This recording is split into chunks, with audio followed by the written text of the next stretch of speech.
Hello guys, if you would like access to my $5 in-depth Valorant competitive fundamentals course, you can find that in my Patreon. The link is at the very top of the description below.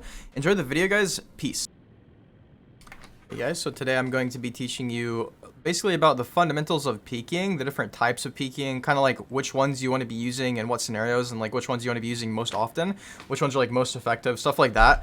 So the first thing you really want to understand about peeking in general, like before we teach any of the types, is there's one basic thing here. So you don't really want to peek close to walls because if you look at the minimap, I've kind of explained this before. If you look at the minimap, I expose myself to a lot more angles sooner compared to as if I'm back here.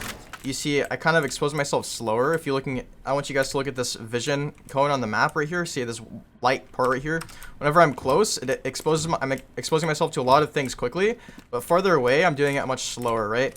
And so that's why this is kind of how you want to peek. There's more examples of this. Like here, you see if I do like this, compared to like if I'm back here, kind of like slowly peeking. You see how like light, how slowly this angle is kind of like opening up for me, which is really nice. It makes it so you can be a lot more meticulous with the gunfights you wanna pick. There are some scenarios. There's one actually type of peeking where you can go like this, and we can actually start with that. So this is called shoulder peeking, and your goal with this type of peek is actually not to take a fight. It's just to bait a shot or to get information, right?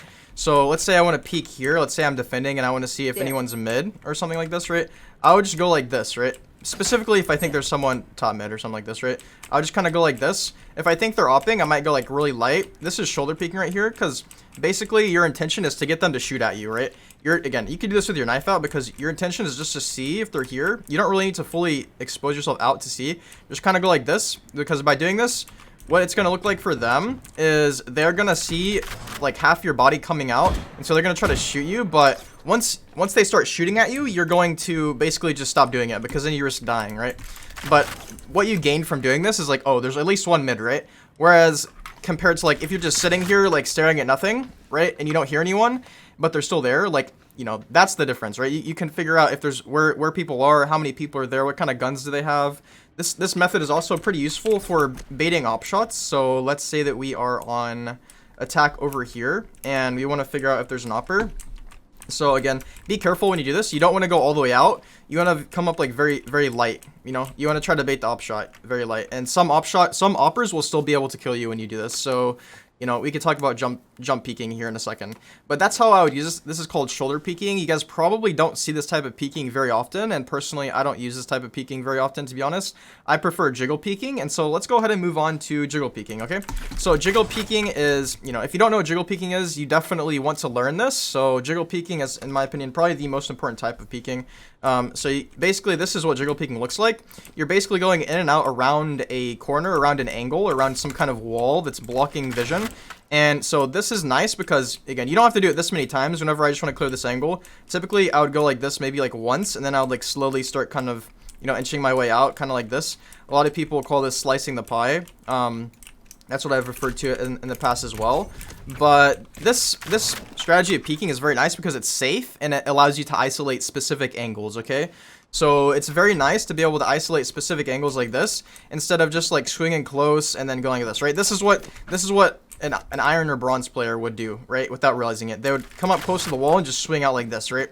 And this is bad because like there's no crosshair placement, I'm not isolating any angles, and I'm exposing myself to everything at once. If you look at the minimap here, right? You see I'm exposing myself to literally everything, okay? So as opposed to that, jiggle peeking is where you're just kind of jiggling in and out between the wall. You're just hitting AD, right? You know, people ask me, do you let go, Duckeeh, whenever you counter strafe? Like, it doesn't matter, okay? I let go. Some people, this is a little bit different than counter strafing, by the way, but you do need to strafe back and forth in order to jiggle peek. I can show you guys another example on a different part of this map, right? But this, you know, jiggle peeking is very important, to be honest. So if you aren't comfortable with jiggle peeking, I would recommend playing some deathmatch. So again, this is kind of what jiggle peeking looks like. You can also jiggle peek without making footsteps, okay? This is also important. So you see, if I run for too long, I make footsteps. But if I just jiggle in and out just slightly, if I do it correctly, I will not make a footstep. I'll not make noise, which means you can be pretty kind of agile with your strafing and your peeking without making noise, which is extremely nice whenever you get good at it, okay? So jiggle peeking, again, you don't want to be super close to the wall, but you're just kind of like slowly peeking. You can also shoulder peek. What other types of peeking do we have? So there's jump peeking, right? So I did want to talk about this. The standard jump peek is something that I'm not actually very good at, to be honest. This is kind of what it looks like. Like, let's say we want to bait a shot from over here. Like, let's say we know that someone's opping over here or someone here, right? So this is kind of how you want to do it. You basically want to jump out. You want to jump out to a point where they just barely see your body. So it's kind of like shoulder peeking, but instead you're jumping, right? So some common mistakes are you jump out too far and then you die like this. So you don't want to jump out this far. You know, jump up just to the corner to kind of like slightly expose yourself to someone that's here. And again, I don't do this very well. I don't do this often. But, you know, this is a very useful type of peeking, jump peeking. Another type of jump peeking that I do sometimes, especially when I'm against an op or if I want to see if there's an opper, is I'll jump in kind of a U shape. The one downside to this is you can't see if there's anyone there. Actually, you can go like this, or you can go, you can kind of go like this. But I would prefer going up against the wall here.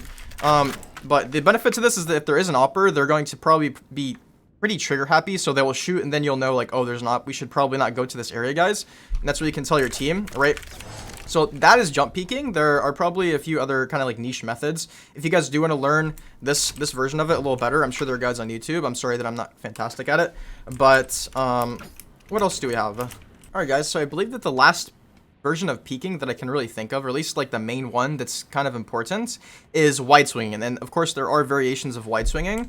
I'm pretty sure that most of you understand what wide swinging means, but I'm going to be explaining kind of like in what scenarios should you ideally be wide swinging, and in which scenarios should you not be wide swinging ever, right? So mainly wide swinging is good if you are on Reyna or Jett and you want to just get a kill and get out. So if you have dismiss or a dash available and ready to use, you can just swing, kill one, regardless if there's like 2 or 3 people here, right? It's kind of risky to swing into multiple people, so be very cautious when you do that.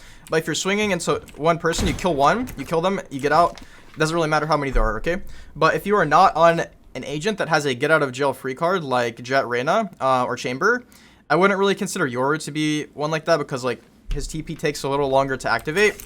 So, you know, if you're just on like a Raze or on a non-duelist agent and you want to wide swing, make sure that you're only wide swinging into a 1v1, okay? If you swing into a 1v2, 1v3, 1v4, etc., right, you're going to be at a massive disadvantage. So say I swing here and I hear like 3 people.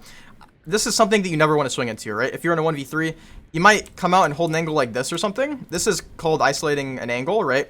You can maybe hear them running down toward you. But if you hear one person, then you can swing. If you know it's a 1v1, or if you know that one person's on this side of the map and then you hear the other person right here, right, you could just swing on them, right?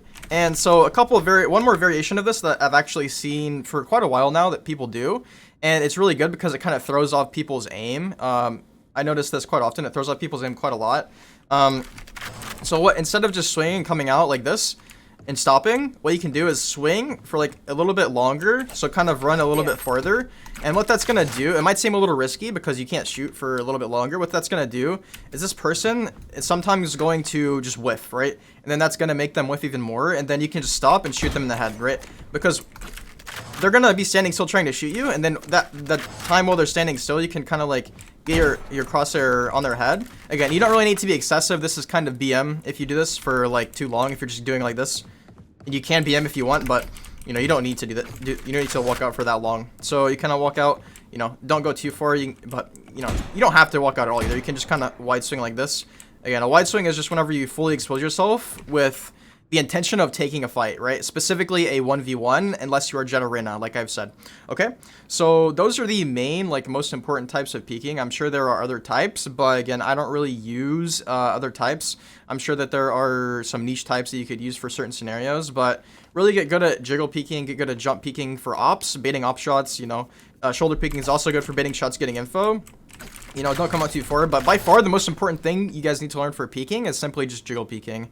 So again, guys, hopefully this video is useful. If you guys have any questions, let me know, and I'll see you guys in the next video, guys. Peace. Have a good day.